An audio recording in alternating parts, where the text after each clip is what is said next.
Hello everyone and welcome back to On Air with Ben Marco. This week I've got a game called Enter the Gungeon, a top-down roguelike shooter. A roguelike is a game where you have one life to get through the game. You die, you have to start all over. Although to be more accurate, it's a roguelite.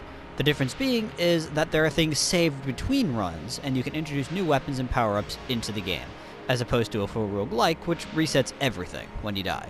Anyway, enough explanation, on to the show! One of the primary things I really like about this game is that it is very dedicated to its theme, which is, well, guns and bullets. Even the most basic enemies here, you can see them, are, well, shotgun shells wielding shotguns, which is frankly just a whole very fun little part of the aesthetic. You can also flip tables to stop bullets. But yes, every enemy in the game is either bullet-based or shoots bullets themselves. Even the money, which you saw there, is shell casings.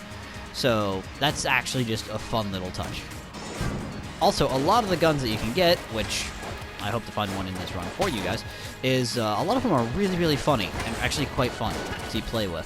One of them in particular is actually a gun called In a Barrel, which is literally a barrel shaped like a gun that shoots fish.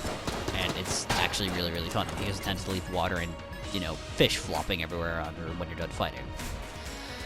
Also, I will warn you about one thing, this game is quite difficult, which is normal for roguelikes and roguelikes, because, you know, they have to present a challenge so you don't just beat them in one go and stop playing, which means they offer quite good replayability for their cost.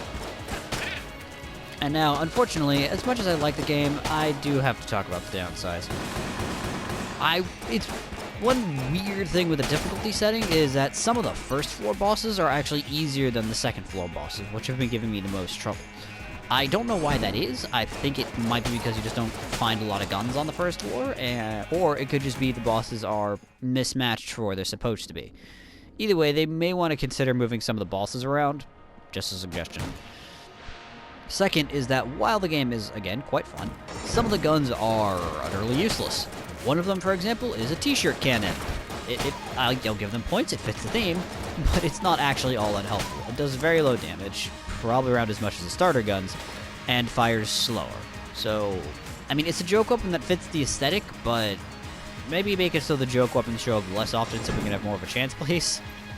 Anyway, overall, Enter the Gungeon is very fun. Would I recommend it? Yes. It's cheap. It's actually only around $15, and you get and since it has a lot of replayability, you get a lot of content for that cost. So, I'd say it's worth a shot if you're up for it. Ooh, heart container, that gives me an extra heart. So, however, if you're not interested in it, I would recommend playing it with a friend first to see if you'll like it before you consider buying it. Anyway, thanks for watching, everyone. This has been On Air with Ben Marco. If you have any comments, just email me at bengamer24@gmail.com. Thanks for watching, everyone, and see you all next time.